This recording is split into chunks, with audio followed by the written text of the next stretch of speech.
Ladies and gentlemen, ATDF everything in that shelf presentation.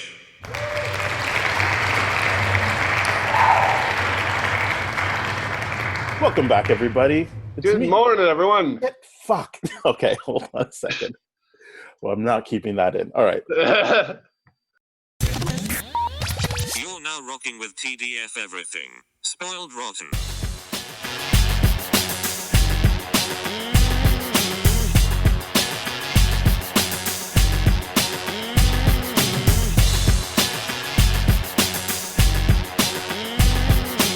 Spoiler alert. Welcome back, everybody. Hey. It's me, Daniel, And ban on Spoiled Rotten.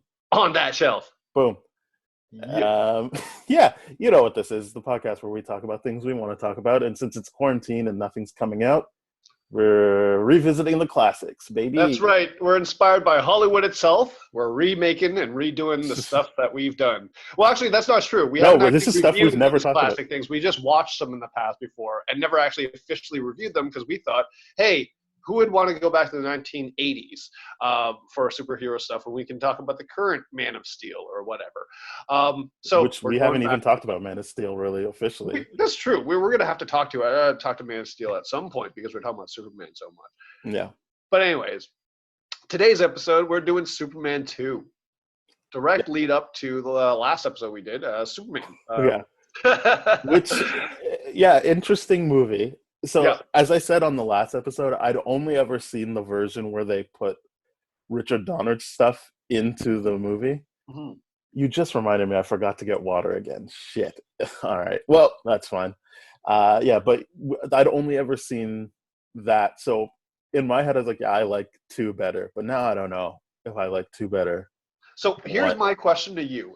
And this is where I'm going to need your help because I don't know which version I watched. Yeah, that was the other thing. I was going to ask you how your beginning went because I'm like, do I just have like some pirated version of this movie? Because it's got this montage of like stuff where I'm like, I mean, surely people get the point by now. Like, it's like, I don't know how long it is, but it felt like 7 minutes of just. So that was that. Okay, yeah, I got that cut too. Okay. That just must be the original cut.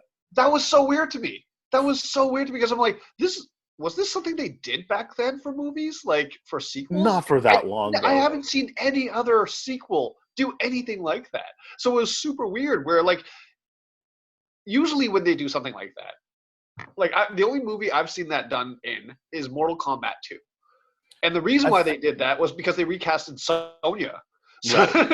So like there's a reason for doing that. And Back to the Future does elements of that. Yes. In 2 and 3. There's like, I mean, there's just a straight up trailer for 3 at the end of 2. But there's a bunch of recapping. But like this, I was like, who is this for? Like anyone who's in the theater right now must have liked the first one and is ready to just go. But Michael, I don't feel like they give you enough context for like if you had never seen the first one that you'd be like, oh, okay, I get what's going on. It'd just be like it's just the best of. Not even the best of. They don't even show certain things. It was the abridged version of it, and it was out of context, but it was like basically the central storyline of it.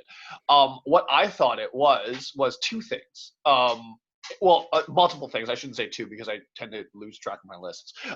So I thought it was it could have been conceived as back then was 2 years too big of a time lapse between remembering movies. Like, was the director thinking, oh, the audience forgot this story or wouldn't mind seeing it again because they liked the first one so much we had to do a sequel anyways, like that kind of thing? Was it like because here's my other thing too, and we're going to talk about this way later on, but was that a marketing ploy? Because this movie is loaded with like marketing stuff in there with Marlboro and Coca-Cola and all that kind of stuff. So was it just another way of being like, hey, let's try to get people to buy the VHS or the beta or the at-home version after they buy this? Because if they see this, they'll want to watch one again. I don't know if it was that kind of strategy. Fair, maybe. Yeah. I don't know, maybe. I was thinking maybe. Because someone said like, hey, it'd be a great idea to get Superman thrown into a truck of Marlboro cigarettes. So that's advertising. Well, they like were a main sponsor of the movie. People didn't want well, so that's the other thing is it's such a weird. It was a weird production, right? Because they were filming both movies at the same time. Yes, I remember you saying that. And Richard Donner got 75% of the way through. So basically, anytime you see Gene Hackman, Perry White, Miss Tessmacher, and Otis, that's all been filmed from the first movie. They didn't come back to film the second movie. Oh wow! They were like in, what am I trying to say here? They were like sticking behind Richard Donner. They're like, if he's not coming back, we're not coming back. So basically, kind of like a Batista kind of James situation. Okay. So like they didn't come back for the second one. So like, I mean, that's kind of why Otis and Miss Tessmacher kind of just disappear. Yeah. Because they're like, well, we're not going to put effort into like redoing their stuff, but like they did have to get like body doubles and voice impersonators to finish all the Lex Luthor stuff. Right. But like, obviously, if you see his face, it's him. But like, yeah, they were like, "Fuck you! We're not coming back if you're firing Richard Donner." So you know the story behind that, and I think it's going to be very, very relevant. So you might. What happened with Richard Donner behind the scenes?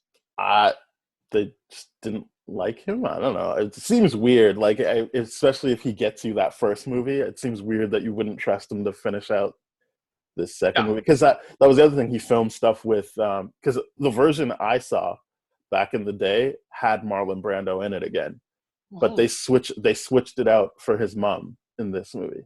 Yes, so that was a big thing for me. I was just like, wait, why is Marlon Brando not here? Traditionally, it's always been. Well, I mean, for us, yes, but for people who grew up with it, no. It's only ever been the first movie he was in. Right. But then I'd only ever watched the version with him back in it, and then obviously he's in Superman Returns with Brandon Routh. But like, so what you're ultimately you are saying that there are two different cuts of this movie.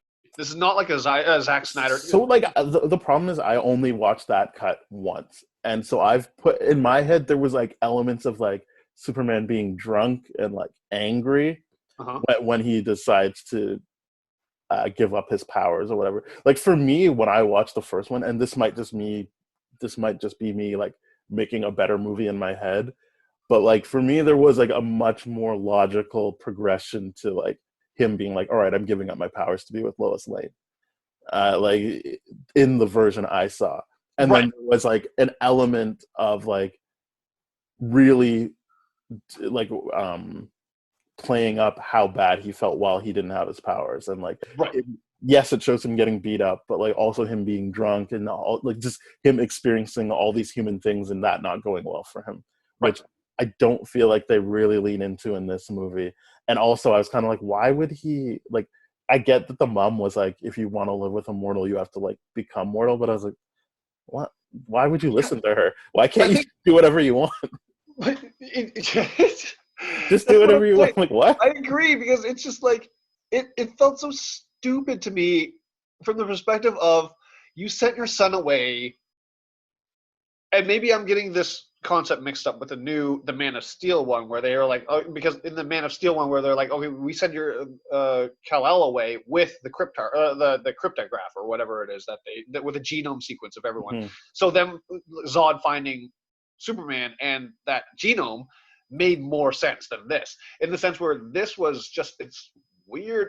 It was because of the France thing at the beginning when he so what in the original version, I remember that, not in the original, in the Richard Donner cut, it's the missile that he like sets off course in the first movie, that's what frees them from the Phantom Zone. So no, I know what frees them from the Phantom Zone, and I'm fine with that.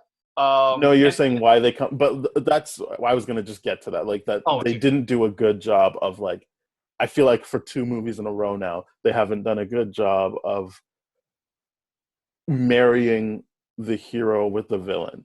Like I feel like it's always just happenstance that they meet up. Like it should be that Zod knows Kal-El is there. Correct. It should be that he's like, and I'm coming for my revenge. That seems to be what they've set up in the first movie. Is that he's like, I'm holding you responsible, Jor-El. So then, if he's like, well, Jor-El's dead, I'm gonna just get his son. Then that makes more sense to me than just like, oh, I'm here, in that weird gag where he thinks Earth is called Houston, Yeah. and he's just like, well, I'm in Houston, so like, I want to rule. And I like that they add the part about like Ursula being like, well, we rule this world, and he's like, yeah, but it's boring. I Yeah. want a challenge. Fine, but then like, it's just weird that like he never really cares about Superman until Lex Luthor says like, oh, that's Jor-El's son, and he's kind of Yeah. like, okay. It bothered me that it was purely based on, oh, sweet, I get my revenge. I get to have some version of my revenge that I so badly desired for him for Jor-El making that decision and all that kind of stuff. But it was just like, you would think that being stuck in the Phantom Zone for that long, you'd kind of see a little bit more about the person that did it and their family, and you'd want, like, you actively be like, okay, I have this master plan now, like an Ocean's 11 kind of thing, where like, oh, I've been Terry Benedict in jail for 15 years. Yeah, I've been in jail for 15 years planning this heist for 15 years. Like, I wish it would have been something like that, where it's like, I spent the entire time hating you and wanting to destroy you and thinking of the things I did, and so it was just like, oh, this is a cool condolence prize or consolation prize or whatever it is. Yeah, because for me, I was like, oh, okay, I got it. He's in Paris. That knocks another Phantom Zone, but I was like, there should have been some kind of connection to like, they're free. How did we get free? Oh, whatever they're called, Kryptonian. Yep. And then like, oh, and that's the son of the guy who put us here. Let's get him. That seems like that was the logical way to progress.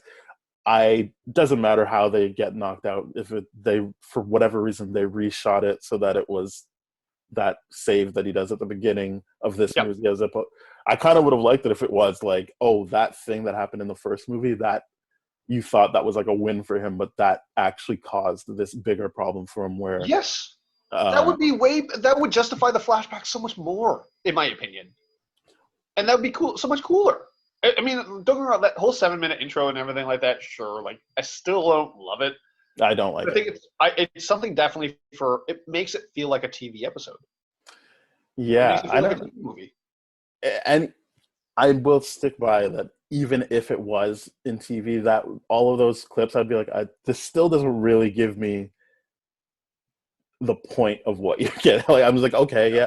Like, I feel like you would have to know that movie for that to mean anything to you. Yeah. And then also the choice to be like, oh, you're including the full shot of baby Clark naked again. No, yeah. Well, not a baby. Yeah. It's just like, okay, so you're really sticking to this now. But made an effort to show him, oh, when he's picking up the car, oh, now he's draped in something. So, like, it's weird. Yeah, it's a weird movie. I mean, what I do like about it is there's more interaction with the villains. Like, at least like he's like for more of the movie, still not most of the movie, but more of the movie, he's actually engaging with the villains. Because the first movie was kind of just like, it's cool that they've built this world and you're enjoying meeting these people. And then then they're like, oh yeah, and I guess he has to deal with Lex, because I mean, I feel like he still hasn't punched anyone. No. Like, he did that weird kick to Non, but like he didn't. He hasn't fought. And then they go underground to fight, so that you don't actually have to like choreograph anything. Yeah. One funny thing I read was that I never heard about that. That Margot Kidder legitimately punched Ursa. Oh yeah. Like, obviously by accident, but like it was a problem. And like I don't even know which one, because she punches her, or she tries to punch her once. I assumed it was that one just because of the camera angle. I'm like, I could see her messing that up and actually hitting her. Yeah. And then she does punch her at the end to knock her down the well or whatever the fuck. Yeah. I know it's not a well, but so that was it just seemed like a weird production, because like apparently Christopher Reeve did not get along with Ursa and Non. Like, they were not on good terms at all. And I'm like, that seems stressful too. Like, just not that they have to do a lot together, but like they're in a lot of scenes together. Like, you don't have to really have chemistry, but it's just like, oh, that would suck going to work being like, oh, the star of the movie doesn't like us. Yeah. What was the conflict there? Doesn't say. It's just the what's her name? The actress who played Ursa. Hold on.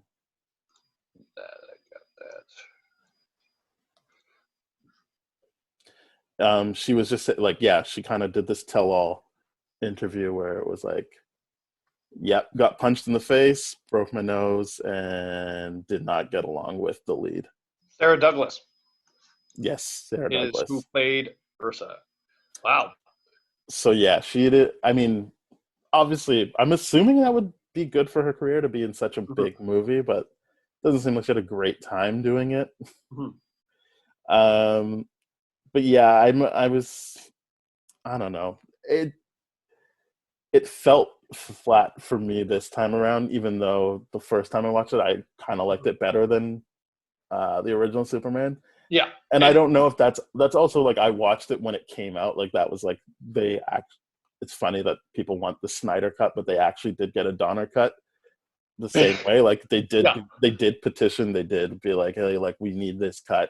Yeah. Um, Which is hilarious to me because throughout this whole movie, I'm just thinking, and what you're saying now, I'm just thinking, I'm like, this was the 1980s version of Justice League. Yeah, 100%. yeah. I mean, there's even things like starting it off, like because doesn't Justice League kind of start in Paris with Wonder Woman having to save people in a thing that doesn't really connect to the rest of the movie, like just the way this starts in Paris with like a save from Superman. Yep. Um, that was one thing I did like about Superman 2 was that it decided to pick up the action. So the thing I did think, like the praise that I did have for it was if you watch Superman 1 and 2 back to back, it's very seamless if you omit that catchback sequence thing. I mean, I would imagine 3 is the same way because they even call their shot at the end of this movie by saying, and Superman 3 is coming soon. Yes. And it's like, what? Okay. Yeah, they called it. I don't know. I feel like, yes, a lot of the behind the scenes stuff does mirror the Justice League stuff, as we were saying. In addition to like, because my main memory for this movie is this is the one where Superman loses his powers. But I thought they stuck with that a bit more. To be fair, I like that they don't really stick with it because that's not that compelling of a movie. Right. To be like, oh, he just doesn't have his powers. So it moves better, but so I was like, oh, it's like Spider-Man 2. Like it seems like there's like this whole like I thought it was more of like a rejecting, like, oh, I can't do this anymore. But it isn't. It's just like, oh, I just want to be with Lois. And I'm like, but you definitely could have just stayed with her, like without I feel bad for Lois throughout the whole movie, actually. Right. This movie, I was like, this does not do her character any favors. Like, yes, the way he like messes with her head and is like, oh my god, dude, this was such a like when as Superman, he like won't talk to her because dude, it was oh man, I had issues with how Lois was portrayed, the inconsistency in the first one. I was so pissed off this one because not only was it just like wild and all over the place, she's being manipulated by so many different people, and then this like made to look like crazy and all this kind of stuff. And I'm just like, what the hell is going on here? The fact that Superman straight up manipulates her and erases her memory too. I'm just like, you don't have the right to do that. Like, even at the end of the movie. Well, to be fair, I get the sense that the implication is she agreed to this. That's why she's saying this is the last time this is the last time that. I'm assuming they made some agreement of like, it's safer if we just erase all of this. Yeah, and this but I just don't like that it, like at the end her last line is what's going on in the world. I'm like, what? Yeah. No, you should still like just because you don't remember what happened, it should have just been that he erased her knowledge of who he really is. It shouldn't be that he like erased whatever time period that was. Yep. Because that she's just like, because this movie does at least go to the lengths of being like, they tease it in the first one, but in this one, at least it's like, no, she is a good journalist. Like, she is piecing things together. Yes. I mean, it's obvious stuff, mostly because I'm assuming this is for kids. But, like, she is being like, well, you know, Superman always seems to be around, and then you're not around. And, like, she like, there's a lot of things she does to be like, yeah, see, she's trying to, like, she's testing her theory. She's got her theory. Yeah. She's being sure, like, and I really did not like Superman when he, like, was like, I'm not going to just turn into Superman and save her. I'm like, that could have done two things. One, you save her, you don't traumatize her, and Yeah. two, like give her the satisfaction of being like, okay, I'm not crazy. You are Yeah. Superman. Absolutely. Instead, he's like, no, get the branch. I don't know. I lasered a branch for you. I'm like, oh boy, this is Yeah, stupid. it was, this movie was so maddening to me to watch for so many different reasons.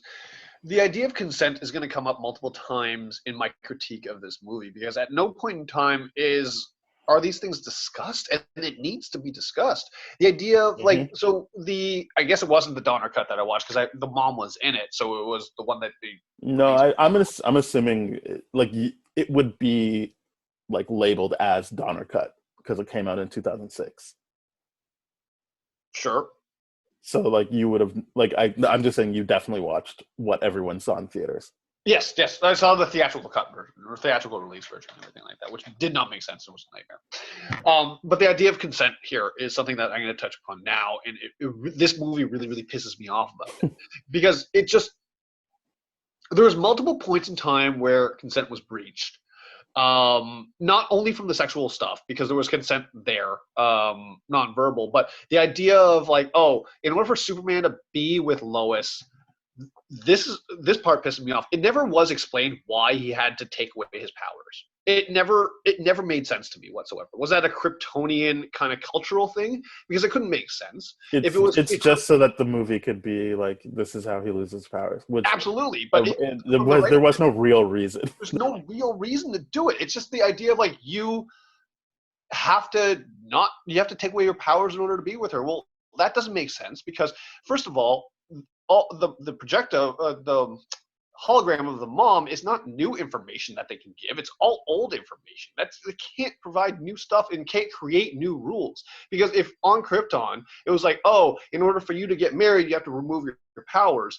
Well, nobody on Krypton had powers, because Zod and them were figuring it out for the first time. They were like, what the hell's going on this planet? What I would say is Zod isn't the same as Jor-El and his wife. No, because Jor-El's a scientist. They actually studied it. So in the first movie, they make a point of being like, we're sending him back to this place that's like hundreds of years behind us. So like, I buy that they could be like, we are saying with confidence, this is how it works on this planet, because they have so much information. I'm just saying for the movie, it makes sense for me that they'd be like, this is how it goes on Earth.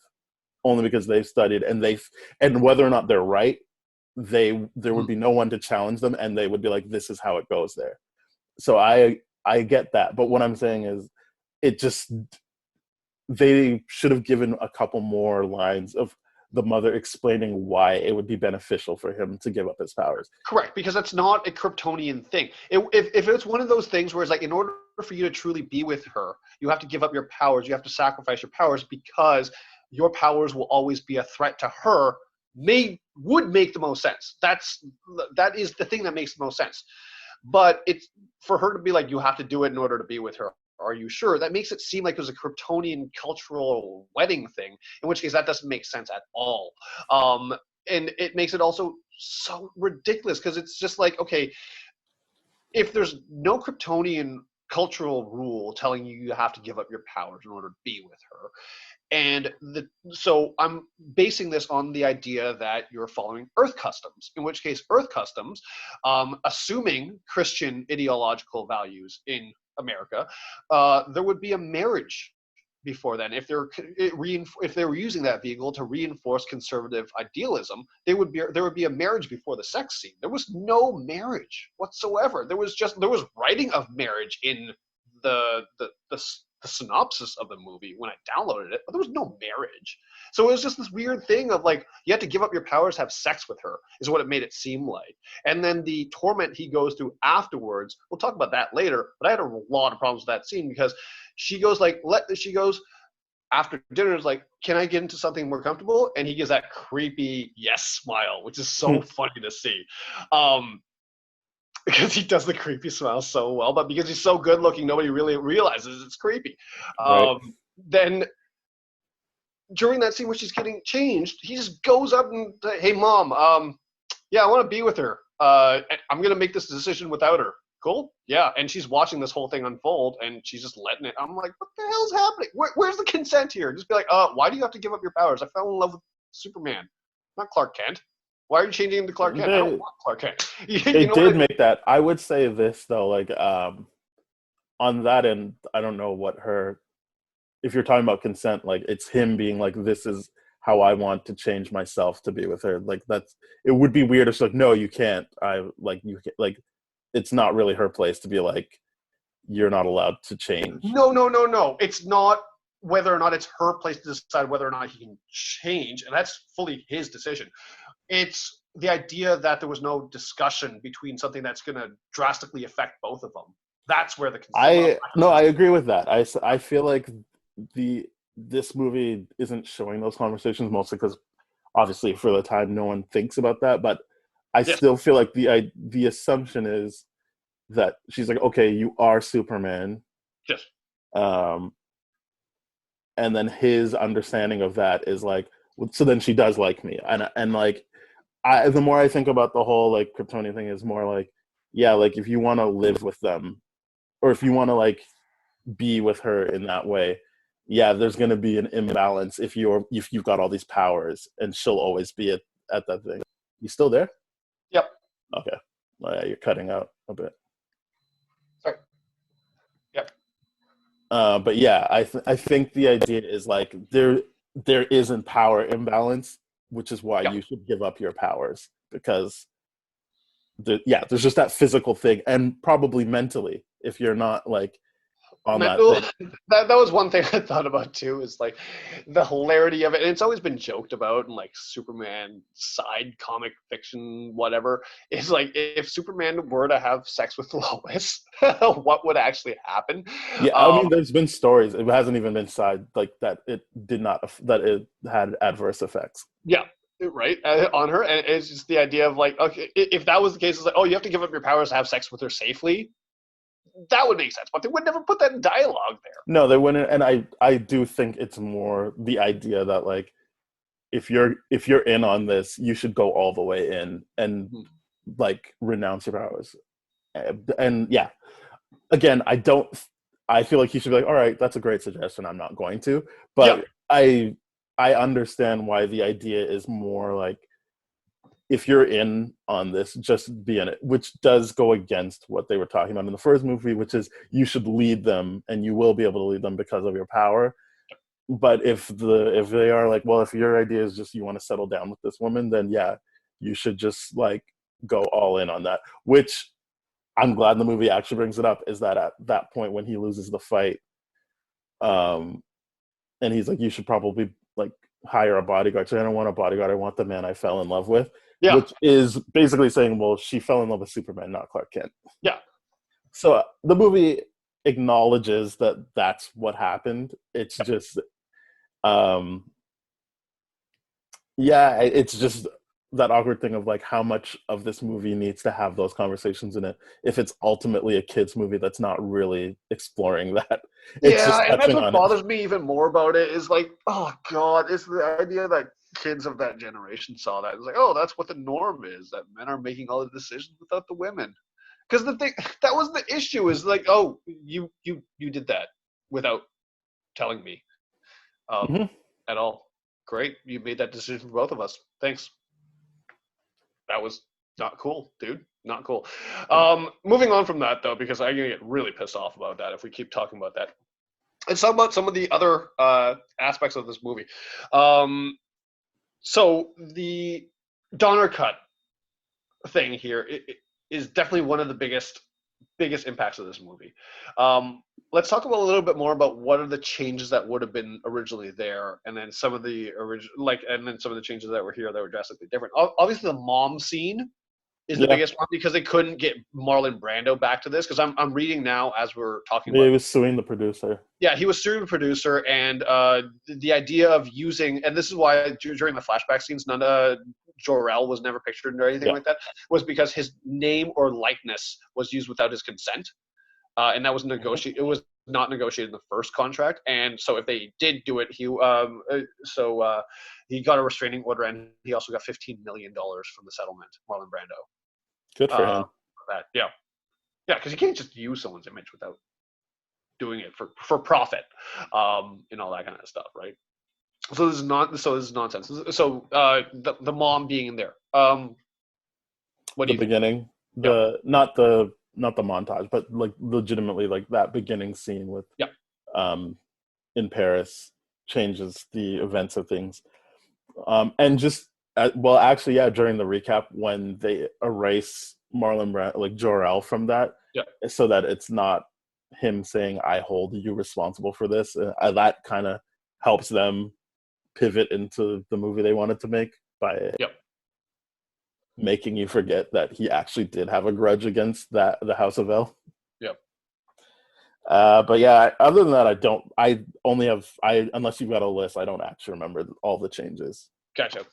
Gotcha. What were some of the other inconsistencies in the movie, or some of the positives, if you want to go to a more The big positive? positive is the frame picture of Bill Cosby. Not problematic at all. They have a whole scene in Perry White's office where the like one of the focal point or the focal point for a bit is a framed picture of Bill Cosby, Yep. and I was just like, I mean, Richard Pryor's in the next movie, but I don't really. I looked it up. It's just because on Bill Cosby's album, he had a thing about Superman and how much he likes Superman. So So it's just a little yeah, Easter egg. yes, I was just like, hey, well, this did not age well. Yeah. Um, This movie did not age well. Superman 1 aged well because we could see where its influence is on today's stuff. I Here can see we the just influence in the second one on movies. As I said, like Spider-Man 2, I'm sure they crib that like idea of like, okay, I know it's a Spider-Man storyline, but I'm sure they were like, all right, here's some beats we can do visually right. from a movie. I think there's enough to take from this movie as well. It's just I think it doesn't improve on the first movie. That's more my frustration is like the things that I was like, all right, maybe they can do better on the second one aren't really, and maybe that's a function of they were already filming it. I know in order for what's his name, Richard Lester, Mhm. for that director to be able to get director credit over Richard Donner, you had to reshoot everything. Yeah. But they obviously still used footage from Richard Donner in it, and like it. So obviously it was kind of like, well, we already have the story in place, so maybe that's why it doesn't really improve because they made it at the same time. Uh-huh. But yeah, I feel like it's weird that I think of Superman as like this guy who like can fight, but he doesn't really do that in these movies. And like the first Yeah. movie in particular is like they even say in this second movie like this guy used to show up anytime there was a cat in the tree. Now we can't find him. That Zod's here, and I'm like, yeah. I It's a mean, good they point. really spent a lot of time with him doing menial tasks, and like this movie is more just he's not around Yeah. after a while. Mhm. So I guess it's just like the comfort level with having fight scenes that Yeah, wasn't it's there yet. the fight choreography obviously wasn't there, and this was I was really looking forward to it being a bigger part of the movie because the first one it didn't make sense. There was no real threat. This one there is a real threat. There's three real threats with the same powers of Superman. Now, in other movies, they've gone on to explain that the longer they're on Earth, the more power they gain because of the sun. They didn't do that in this one, but that kind of makes sense for how he's able to match all of them or whatever it is. But the fight choreography here just was severely lacking, and maybe it was because nobody thought everyone knew what a fight sequence could look like between two mortals, but how does a fight sequence look like between a god or between two gods at the time was Yeah. you're going from a comic book panel onto a moving thing with no reference prior. So that aside from I mean, there must have been fight scenes before this movie. yeah, but Did- like superhero fight scenes with powers, like that's I mean, that's the thing. They did all the power stuff. They just yeah, never put them together. Yeah, because that's the one thing where I was like, I really like Man of Steel better. That like it's so intertwined with like, yes, maybe there's too many fight scenes, but like you feel the connection between Superman and Zod. yes, There's you do. like I just feel like there's like a better marriage of hero and villain. This, for whatever reason, it still is keeping Superman away from the villains until the end, Mhm. and I don't really get that. Like, even if it was just a philosophical thing and you didn't want them to fight, that's still entertaining to watch him be like, even have like a moment of like, oh, these Kryptonians are here already. They can protect her. Like, if you played it differently, like obviously they come specifically to destroy things. But Yep. if he was like, oh, there's already Kryptonians here, and how does he know who they are? He was a baby when he got shot off. He Yep. could be like, oh, this is a safe time for me to get rid of my powers or something like that. Like, I don't want to do this anymore. Sure. If it felt like more of like a burden to him, and he's like that, and then he's like, oh, wow, they're here to ruin things. I got to get this back. Yeah, that would be cool. Like kind of like the Mysterio angle from Spider-Man. Yeah, just something like that, so that you give your hero enough time to actually like assess the problem and like actually engage with what's going on in the movie. Like, because it is weird that like a lot of the movies, people being like, where is he? Like, where is he? And it's not, he never has to deal with that. Like, he never has to feel that people are kind of like, all right, like, where are you, guy? Like, we need you. Like, he says at the end, sorry, I won't let you down again. But like, you don't spend any time with him being like, even if he was like, yeah, but it's better this way because I'm with Lois. He's just completely oblivious to that. And he's got his own issue with Rocky in the diner. Like, that's the only time he's like, oh, maybe this was a bad idea. But he's never like, oh, this is a bad idea because now Earth is vulnerable. He's just kind of like, I need to get my... He's selfish. He just does his own thing. Yeah, and I guess but that is consistent with a lot of superhero motifs. Is once they become selfish, once they want to do anything for themselves, is where everything goes to shit. But then not that these are related. You have a moment where like people confront them about it. Correct. That wasn't that. No, this was just. It was a self-confrontation from the idea of like, oh, the bully scene arguably could have been the confrontation, and then who's Zod? Oh, is the catalyst to get his powers back, which I don't appreciate the lack of explanation for, by the way, at all. What kryptonite gave it to him? I don't even actually know how he got it back. Nobody knows. He just sees the green thing, the green crystal, which is not kryptonite because he can pick it up with no issues whatsoever, and it just restores his powers. And you're just thinking like, hold on. That ship came from Krypton. That technology came from Krypton. And if a Kryptonian scientist says that there's no way you can get your powers back after being exposed to the light of the red sun, then why was there a way to get his powers back? It meant nothing to take his powers away. It was bullshit. It was nonsense. I hated it. I hated it so much.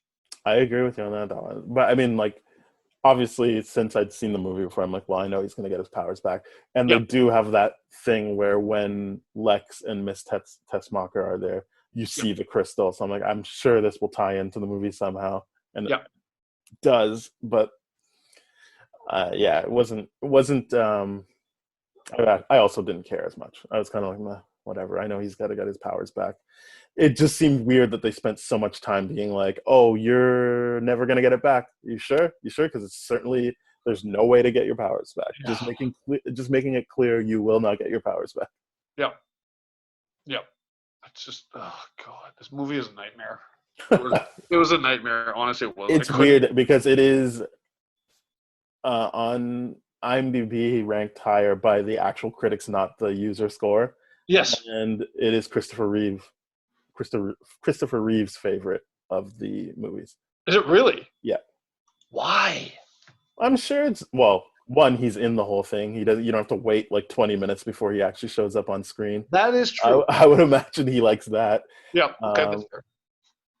I think probably there was an element of like feeling more comfortable, but like, I mean, as I said, when I first saw it, I liked it better.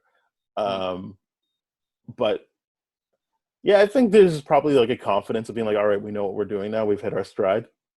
I mean, it's the last good one, but I do, because I feel like 3 and 4 kind of like fall off. But it's his favorite one. And I think maybe there's an element of like, as I said, like at least he's engaged with the villains more this time. Yeah. Let's talk about Lex. I mean, since we're talking about the villains, I mean, it just felt like they slotted him in. I mean, this movie should have been, I know I already said they should have come and maybe not done anything bad and then that gives Superman. But like, since that's not where they were going with it, this should have been like Lex is the one that got them out of the Phantom Zone. Lex is the one that's like, all right, this is 100% agree. like, you got to get this guy, pit them against each other, win-win for him. Yep. I mean, not really, because if Zod wins, he's gonna kill Lex. But like, for Lex thinking like, I'll just get them to take each other out, that makes sense to me as an audience member, that Lex would think that that's how that would play out. Yeah, it makes me. And it's not like they made him smarter anyway. Like, he genuinely didn't see that Zod would be like, well, we're done with you, kill him. Like, he genuinely was like taking it back. Yeah. He didn't have like, it wasn't like in one it was like, oh, look at that lead box, there's kryptonite. He already knows his kryptonite. He can actually, I argue that he couldn't get his kryptonite because he just floated in that balloon to the North Pole, which is ridiculous in its own right. But it's the idea that if he got that whole plan together, why wouldn't he be like, hey, bring some kryptonite too, we might need it, since we are fighting. Where does he get kryptonite from? I don't even know where he would get the first time he gets kryptonite from the meteorite. The meteorite, right? He should be able to get it again. Like, that should have been next. Like, if you want to make Lex like a really good villain here, you'd be like, okay, yeah, like, he should have more confidence in the delivery of the lines every time Zod was like, I'll just kill you here, but wait, if you do, you like, it was just like every time the line was delivered, it felt to me, it was like, but wait, and then he's like, oh yeah, you're right, you got to show me that. Okay, yeah, do that, and then he just kept getting out of it, right? Like, to me, it would have been better if like Lex was like, well, if you do that, who would do this? And then they would be like, Zod would be like, damn, he's right. And then starts to do that, and then Zod thinks he's getting the upper hand, and then at the end, well, like he would have like kryptonite to try to stab Zod or something like that. That would have been cool. Would have liked Lex a lot more that way. Yeah, I don't much care for Lex in these movies. I don't care for him that he's that interesting of a character. Like, I get that you're like, oh shit, it's Gene Hackman playing Lex Luthor, but like, I guess it kind of hurts knowing the backstory. That like, I don't know how committed he was to this role. Like, I don't think he didn't want to shave his head. Yeah, I mean, I actually respect that he didn't show up. The word I was looking for was they were showing solidarity for Richard Donner by not coming back. I actually do like that he was like, no, I'm not coming back then, because that is a fucked up thing to do. It's like 75% into the movie, and then they're like, you're fired. Yeah. But I want to read more into the reasons why. I wish I could, but I can't speed read and then engage in conversation properly. Yeah. But yeah, it's one of those things where I'm like, he just doesn't feel like anything. And I know people don't like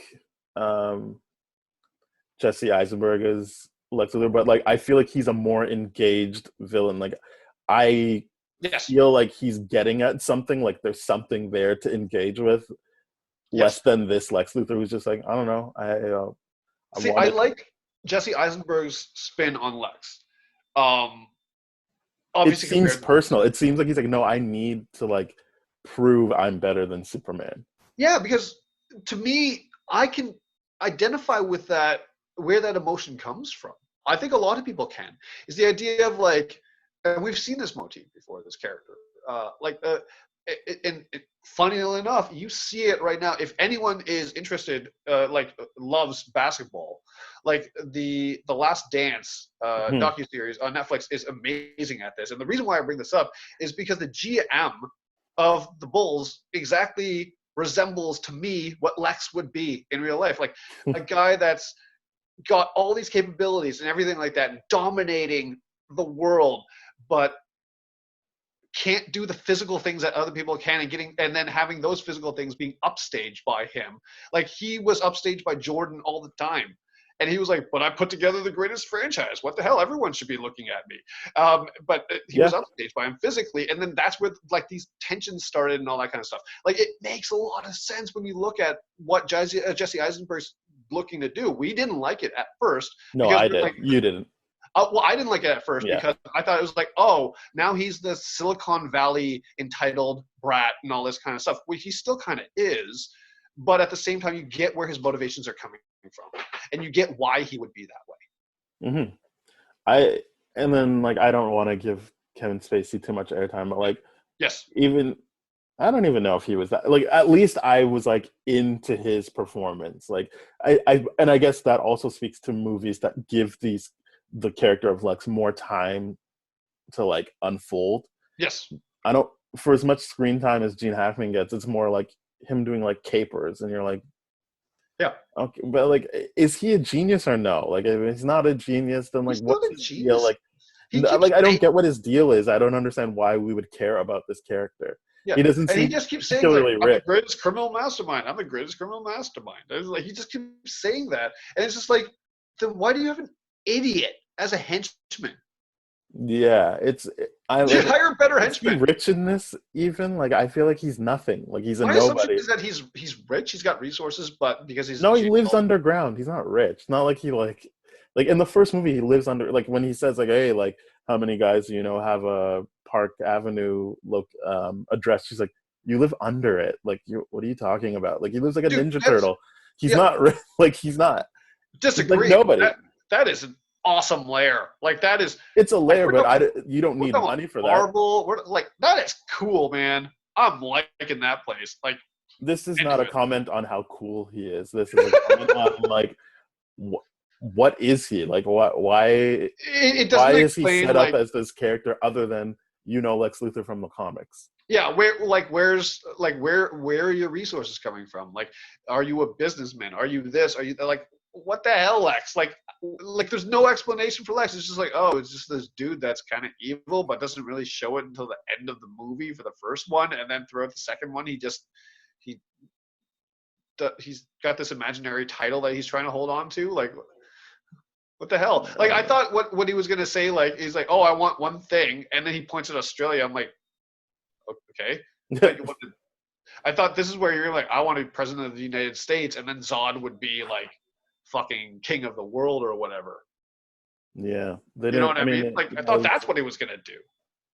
I don't know what the deal is there. He's like, no, I want Australia. Not like Australia's great and all that kind of stuff, but why would you effectively isolate yourself from the rest of the world? And like, I don't understand. It makes no sense. Yeah, I don't know. I don't know. It seems like a lateral move. I mean, it's not a lateral move to the extent that if you own a whole country and technically continent, but like, Yes, but the thing is, if he owns Australia, I'm just struggling to understand is that he just says he wants a beachfront property and he points to Australia, and I'm like, okay, but what are you supposed to do with it? Like, was your goal just to own property? Was that what yes, Lex? yeah. That's what I'm saying. I don't get what. That's why I don't get his motivation. If he was like, no, I doesn't want to align rule, with I want to rule Australia because I'm part Australian or whatever it is. I'm like, okay, or you love Melbourne or whatever it is. I'm like, cool, but why? Just randomly, I want Australia. I'm like, okay, that's weird. Yeah, I don't know. He's a weird character in these. Don't movies. like Lex in this. Like the comic book and animated series version of Lex, even though I don't like the animated series. Like, yeah, that but he version. showed up in others. He showed up in other things. Yes, he did. The Justice League ones was cool. Yeah. He showed up. That was awesome. He was good. Yeah, he was good there. I'll fight anyone on the Jesse Eisenberg stuff. I like the concept, and I'm growing on the Jesse Eisenberg stuff. I feel like, Inevitably during this quarantine, I will have to rewatch Batman, like that whole DC universe and everything like that. yeah. But yeah, I welcome Eisenberg's performance now more so than I did in the past. And to be fair, I say that because he was in a movie, so was the other guy, where the directors and storytellers wanted to actually like unravel motivations for Lex. These movies obviously aren't trying to do that. No, they're not. They're just like, It's he's not evil, like- and they're not interested in. They're not really interested in answering any kind of question. They're just like, here's a story, strap in, Mhm. we're going. That's it. Yeah, which is fair enough. Like, that's. But I'm just saying, like, they've evolved from there, which happily so, because otherwise I wouldn't know. Mhm. For our generation, if Lex would have been able to. I mean, obviously, we're not talking about reading comics. If you were just someone who went to watch the movies, if you only had the Gene Hackman Lex Luthor, I could see him just disappearing from. And I would imagine, like, at this point in time, the box office draw would be more so to the special effects, because this is when like special effects and like all that kind of stuff was really getting established as. Well, I didn't even want to talk about the effects. I was like, ugh. I hated the eye lasers. I did not like Oh, I hated everything. anything. I hated everything. But the reason why I loved it was because it was so bad that it was good. Nope, So I I don't do that. No, my favorite thing. Okay, and we got to bring this up. What the hell is that? Like ripping off of the Superman logo and throwing it at the guy. I saw it in Family Guy before I saw it in the movie, like because it's still in the Donner cut as well. Yeah. But like I just remember in Family Guy when the guy's like, "What was that? It's like a minor inconvenience or something. Why'd you do that?" He's like, "Well, learned your lesson, didn't you?" He's like, "I don't know." That's all I can think of is the Family Guy skit. Was like when he's just like, "Huh," and it's just like he literally it just slows him down a little bit, and he just decides to not get up again. I'm like, okay, that's weird. But then this, when I remember Superman being like someone that had to change into his outfit. Am I mistaken by that? Am I like really ridiculous? Wait, what? Because like in this version of Superman, no, in the first movie he didn't change. Like he does change at one point, but there's another scene where you just see it like it just appears. Yeah, and I'm just okay. Yeah, I'm not crazy, right? So I'm just like I always like pictured that iconic like running, going to the phone booth, pulling off something, and then like pulling off the rest of the clothes, and then going right. That's what I think of Superman. Like the idea of like, oh, I'm gonna jump off a building now, and then costume magically turns on. Yeah, no, they did that in the first one too. Damn it! Yeah. Come on, man. I misspoke, by the way. But it was Lex Luthor, Otis, Eve Tessmacher, and the President who didn't come back. Not Perry White. Perry White did come back. Yes, Perry White came back. Sorry. Yeah, the President. Yeah. Well, cool. Good. I like that. I like that little switch around in the beginning. It's like, I don't believe that the president of the world would give up so easily. There's some good moments in the movie. There's some great like that. I like that when the president, like, I'm the person they're protecting, like, and I will kneel to you if it means saving lives or whatever. I also liked, it's like a weird beat that never really gets resolved, but when like Lois's coworker is kind of happy that Zod is beating up Superman, I'm like, that's interesting. Like, I like that little beat. Like, she's like, oh, they're just as strong as Superman. Like, she's kind of like happy he's getting beat up, and I'm like, yeah. I guess that's fair. Like, there would be people that are kind of like, yeah, fuck that guy. Yeah. Or like more like, I don't know, I don't love him. Like, it's fine to see him get beat up for once. Yeah, it's like, he didn't save my cat. This is the guy that flies around and saves cats. I mean, like, I'm not dedicated to the guy. Like, that would be hilarious. If that was your contest, yeah, Superman, you're the guy that lifted that truck one time out of the ditch. Thanks for not letting me call AAA. You know, like, that's, if that's what they were, I could totally see the Daily Planet being like, yeah, fuck that guy. Yeah. I liked that. I liked when the cops tried to apprehend Zod, because like, yeah, I felt like it was like a good thing of like, especially when you can't really lean into a bunch of effects, to be like, these people have never, like, they don't have anything of like, there's a bunch of Supermen out there, so like, when these people show up and they're like, holy shit, like, look what they can do, like, it isn't played to like legitimately scare you. Again, I feel like this is a kid's movie, but it is good. It does a good job of being like, okay, like, it's time to retreat. Like, they've got us here. And just the way that, like, he's like, it's just a noisemaker because the bullet does nothing to him. Yeah. I liked that. Yeah. I don't know. Like, I just feel like there was a chance for them to, like, especially since they're people from his home planet, like, it just seems like such a missed opportunity that there's no element of him being like, I want to like these people because they're like my only connection to, like, I know they're not, because he can talk to his mom computer, but like, people who are living and breathing right now that he could talk to, and like, they don't deal with that even a little bit. No. It's just like, no, because that was like what you felt that with Man of Steel. You felt that a little bit. I'd have to rewatch it, but there is a connection only because it's like, this is at least highlighting, like, especially when he's like, how dare you touch my mother, and he tries to fuck them all up. It's like, that's him being like, yeah, my Earth mother, you touched her, and now you're gonna pay for this. And like, and Zod's anger about like, how dare you even be on the same level as me? I trained to be a warrior, and you're just some kid that was raised on a farm. Like, it seemed personal, and therefore better for me that they were Yeah. going back and forth. Totally. Those motivations in Man of Steel were really, really good and all that kind of stuff. And not that like Superman was like the big sense of longing, but you could definitely feel a bigger sense of conflict. Yes, yeah. A bigger sense of conflict is a better way of putting it. When he meets Zod and all that kind of stuff and the Kryptonians, he definitely feels it. It's like, yep, you're my enemy. We gotta get this done. Or even just being like, you go this far and you feel like, okay, I've got a handle on my powers, and then they show up and it's like, fuck, like I can't do this easily. Like like there wasn't even that for this Superman movie. Yep. I feel like. Yeah, it was just like everyone knew what to do immediately, which is weird because they're like they made like Ursula have a couple of lines where like, did you see that? Did you see what I just did?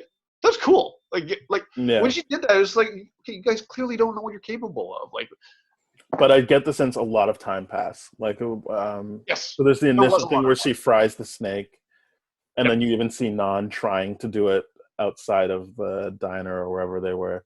Yeah. And then by the time they're in the White House, it's kind of like, all right, we're bored of this. Like we've figured it out now, and now there's nothing to do. Yeah. Which is, I mean, obviously, where else are they going to set it? But it's like, well, you only really got the States. Like, there's other places you could go now. Yeah. It's not like you conquered the world just because you got the States. Well, no, they did put that in the dialogue, right? When the presidential address was being there, he's like, I consulted as of this morning with the rest of the world leaders that, yes, this is what we're all going to do. So I speak on behalf of their part. So he did actually. No, but like he said that as like, I want you guys to agree to this. And I feel like, why would they be like, all right, well, we'll trust him to get that done.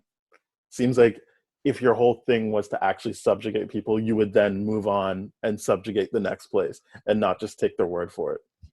Yes.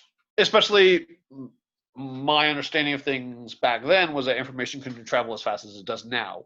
And there's wasn't as much evidence. So if you were like, the idea of the luxury of being like, oh, some guy lifted a truck through it 30 feet and then just jumped off. And we have like billions of cell phone videos. Yeah. Back then was just like, oh yeah, I saw this one guy. And be like, fucking high, man. Go home. Go home. Like, stop smoking weed. Go home. Yeah. I don't know. Yeah, that's what held this back for me, was just the they didn't improve on the like relationship between like what the story is and what the villains are doing. It always seems like a separate thing, kind of like a TV show. Like, they're the villain of the week. Like, there was something else going on with the hero, and then it's like, oh, like, we got to stop Zod this week. Let's talk a little bit about the relationship between Margot Kidder and Lois Lane and Superman. I want to revisit it a little bit, because this is one of the things that a lot of critics praise this film for, is that the on-screen chemistry between the both of them. Do you get that this round? I got it the first time around, not this time around. I felt that it's not worse. It's just not as striking this time because I already saw it. And I just find maybe I'm just like tired of this version of Lois already, because it's just, I don't like what they're doing. To be clear, I like this version of Lois. I don't like what they write for her. Like, I feel like that's the perfect way to put it. I think Margot Kidder does a good job of being someone that I believe is this strong person. Like, it's just that they write a scene where it's like, and now her memory's gone. Yes. And it's like, well, fuck. Or like, she thinks she's got a handle on things, and then to be mean, Superman decides not to talk to her when he comes to save the day, making her look bad. But like, again, like, that has nothing to do with like the overall characterization of her. These are all outside factors happening to a character I like. Right. Yeah, that's the best way to say it, is like, I like the character, but I don't like how they're writing her. Because like, honestly, all these things that they keep doing with her is just like, keep slotting her into these ultra conservative ideologies and all that kind of stuff. Like, I joked to my girlfriend Stacey last night too. I was like, hey, have you ever noticed that whenever you watch a scene, you can almost tell what Lois is going to do based on the wardrobe that they dress her in, based on how conservative the wardrobe looks. So if it's like, anytime she's wearing like a Daily Planet outfit, so to speak, where she is dressed for work or anything like that. She does things badass. She just kicks people. She like does all this kind of stuff and whatever.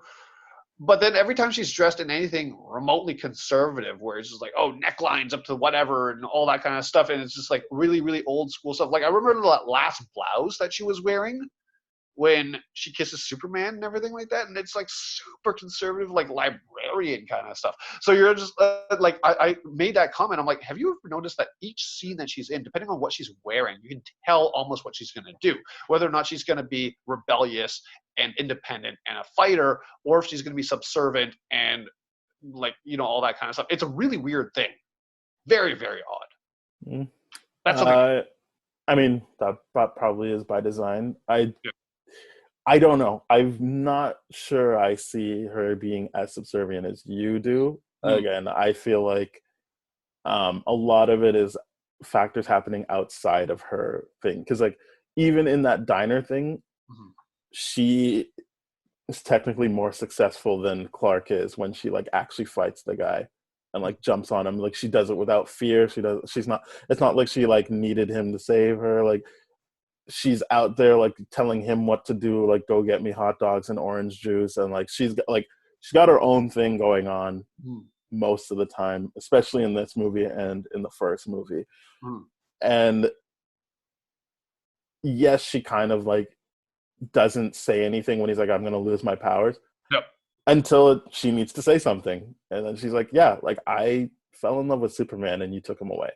So it's not like she just like suffered through it. She's like, no, like I don't want this new arrangement. I want Superman back. And I feel like I can conceive of a world of like where she's like, all right, like let's see how this goes with just Clark. And then she doesn't like it and she says it. It's not like a thing that you're like, oh no, I wonder what's gonna happen. So I feel like as written, so it's not that I don't like the way she's written. I shouldn't have said that. I don't like situations they write for her, but the core of the character I think is strong and I like it. It's more that it's just like it feels like the writers or whatever ideology. Maybe I'm reading into this a little bit too much because I explore these kind of concepts a little bit too much. But looking at it from the idea of like maybe it's like, oh yeah, you get this wild woman that needs to be tamed by a man, and that's how you like whether or not it was that. Like that's how it feels to me. I guess, but I feel like that's more for Superman. The idea is that like he needs to be reined in. And then he makes the decision of like, well, I'm not going to do that.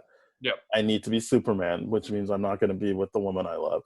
She doesn't I mean, again, you're not wrong when you say like there's a bunch of like messed up politics going on with her, but that is more a function of its time unless I feel it's the same reason that you're like, oh, Peter Parker is white. But that's because, when was he written? And he was written by a bunch of white guys. So he's white.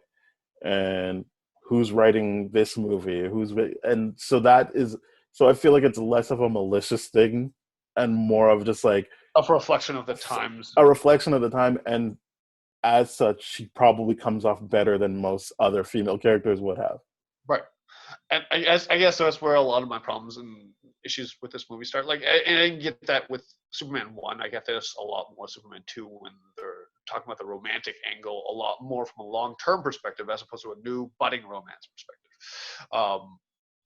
So yeah, it is what it is. It's trouble in production, stars not happy, lawsuits. This was a hard movie to watch, despite its rating. That most people seem to like this.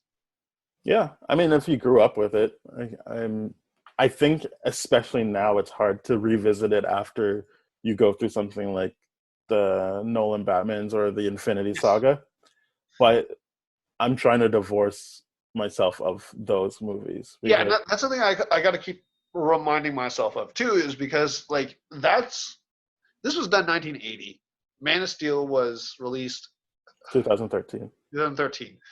So that's over 30 years of movie evolution.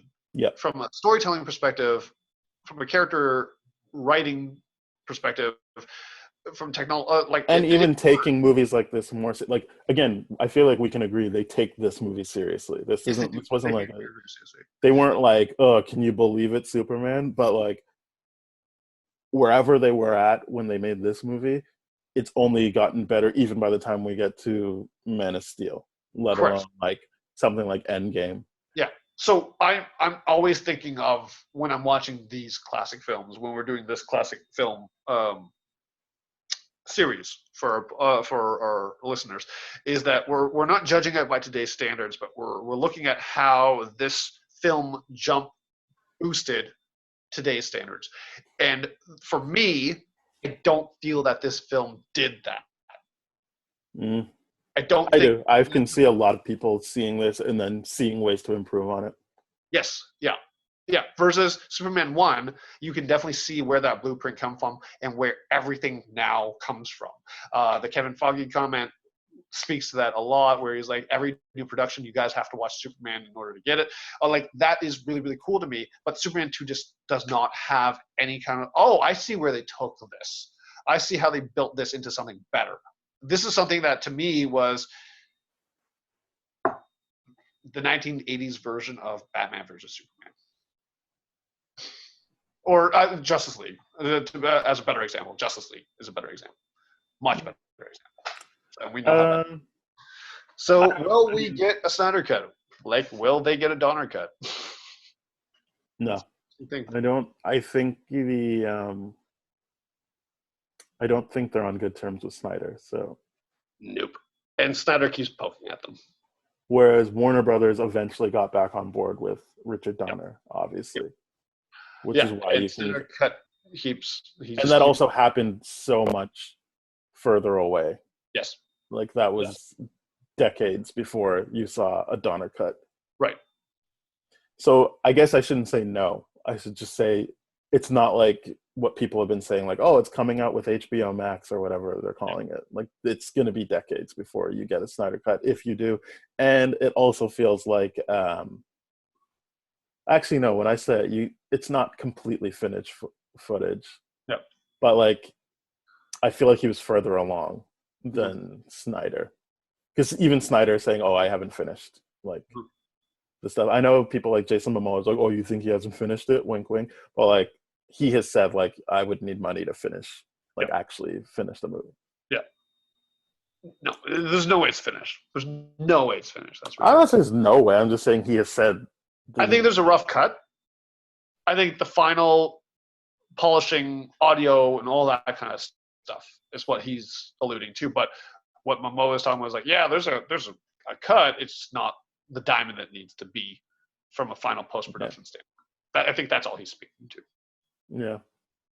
Yeah, I guess I liked Superman 2 way more than you did. It's just, it wasn't... my rating is not going to be strong whatsoever.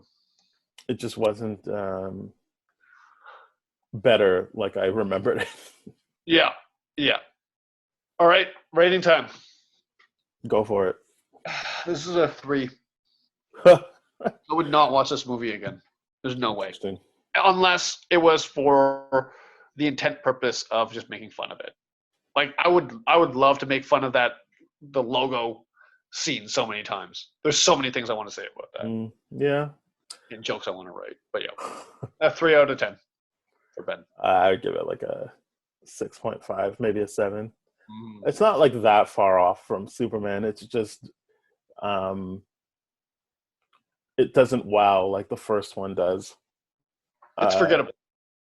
Oh, I don't think it's forgettable. People quote Zod stuff all the time. That has lived. Yeah, but I think that's, to me, that's like saying, you definitely don't get General Zod as the Man of Steel villain without Superman 2. No, I love. So Zod. that's why I disagree with your whole. There's nothing people took from this movie. It definitely has an impact. Maybe a bit okay. I'll lighten up to a 4, but like. No, I'm not saying change your thing. You felt how you felt about it. I'm just saying like, it has an impact on popular culture. That is fair. To say that it has no impact is inaccurate and harsh. It doesn't have an impact. It's just not. It wasn't for you, and that's fair. Yeah, it's not for me. That's completely fair. I just think that it obviously has an impact. There's a difference between this one and the first one only because the first one was the first time it seems like they took it seriously. But it's not like this is taking it less seriously. It's not a fall off like Superman 3, where they're like, well, let's just make Richard Pryor the lead and people will just have fun with his jokes. Yep. Like this was still an earnest attempt to like make people like Superman. Yes. It just didn't work for you. And I feel like the villain, like I actually do like that the villains kind of work together in this. It seemed more interesting. I like the element of him losing his powers and having to see what it's like to actually be a human. Yeah. Like his shock when he's like, oh my God, my blood. But it just, I can't get over the whole, I guess I should lose my powers so I can be with Lois. Yeah, I can't get over that. I feel like even if you wanted to do a he loses his powers thing, there's a better way to do it.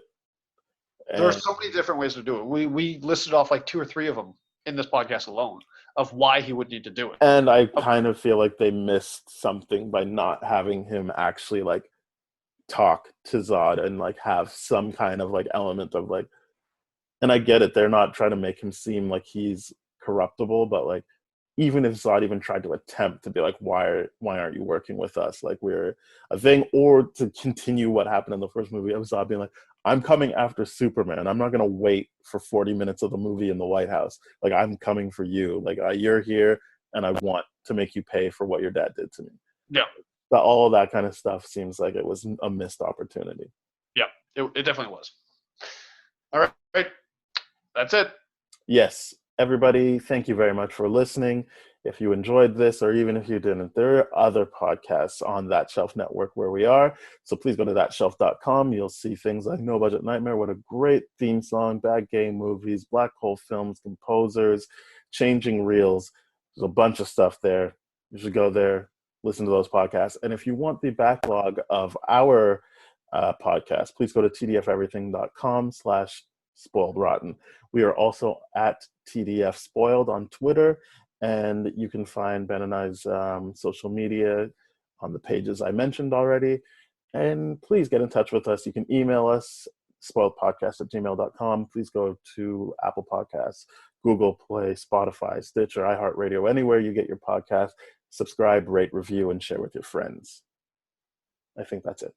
That's it for now. From Daniel and I and our families, we all wish you a safe and healthy quarantining, being safe, and all that kind of stuff. And hope you're keeping your hands away from your face. The next thing we're doing is Batman. Oh, yeah. From 89. 89 Batman. Daniel's looking forward to this one, so am I. Let's do it. Let's Excellent. All right. Bye-bye. Bye.